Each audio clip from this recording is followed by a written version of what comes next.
अस्सलाम वालेकुम students, welcome back to Zeenat minds academy. बिस्मिल्लाहिर्रहमानिर्रहीम।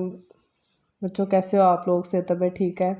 अच्छा, आज का हमारा सबक है कुछ ऐसे अल्फाज सीखना जैसे जिनके आखिर पे रे आती है, ठीक है, और काफ से बनते हों, हे से बनते हों, सीन से बनते हों, ज़ुआत से बनते हों, मीम से बनते हों, ठीक है। कर। अच्छा बेटे, इनकी आखिरी शक्ल जो है ना, ठीक है, रे। तो आपने देखा होगा अलिफ वे में हम रे को ऐसे ही लिखते हैं। मैंने कहा था कि जब भी लफ्ज़ का मतलब जो हरफ एंड पे आएगा ना, ठीक है, लफ्ज़ में, तो वो अपनी वैसी ही शक्ल इख्तियार करेगा जो उसको हरूफ तहज्जी में दी गई है, ठीक है। तो सबसे पहले हम लोग लिखते चलें कर, काफ, रे। कुछ लोग इसको लाइन से नीचे भी लिखते हैं, लेकिन नीचे लिख के भी आपकी ये रे की शक्ल बरकरार रहनी चाहिए और काफ का डंडा इससे ऐसे होना चाहिए, ठीक है। कर। आपकी बिल्कुल प्रैक्टिस इस पे होनी चाहिए, बार बार लिखने से ही प्रैक्टिस आएगी। 4 लाइन वाली कॉपी पर लिखेंगे तो ज़्यादा अच्छा लिखा जाएगा, ठीक है। हर, रे, हे, हर, हर, हर, हर, ठीक है।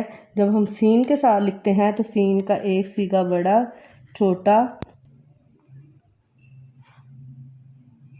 अच्छा बच्चों, मैं दोबारा से बताती चलूँ। एक सीगा ऐसे, सीन रे सर, सीन रे सर, सीन रे सर, सीन रे सर। ये देखें मेरी बिल्कुल इसके बराबर जा रही है। क्यों? मैंने प्रैक्टिस की है, आज से 1 साल पहले मैंने की थी, ठीक है। टीचिंग ज्वाइन करने के बाद ही मैंने अपनी प्रैक्टिस की। तो आप तो माशाल्लाह अभी स्टूडेंट लाइफ में टीचर्स भी सीख सकती हैं, कोई भी आर नहीं है इसमें। आप ज़िंदगी के किसी भी पहलू में जाके अपनी चीज़ों को बेहतर बना सकते हैं। अब मीम से इसको करेंगे।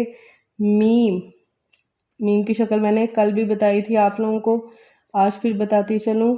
ये मीम की शक्ल है और ये भी प्रैक्टिस से ही आप लोगों की ठीक होगी, ठीक है। अब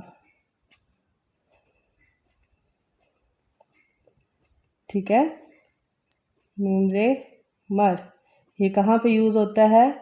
मरियम में, ठीक है, मरियम, मीम रे मर, ठीक है। मैंने सोचा आप लोग को लफ्ज़ बता दूँ इससे जो बनता है।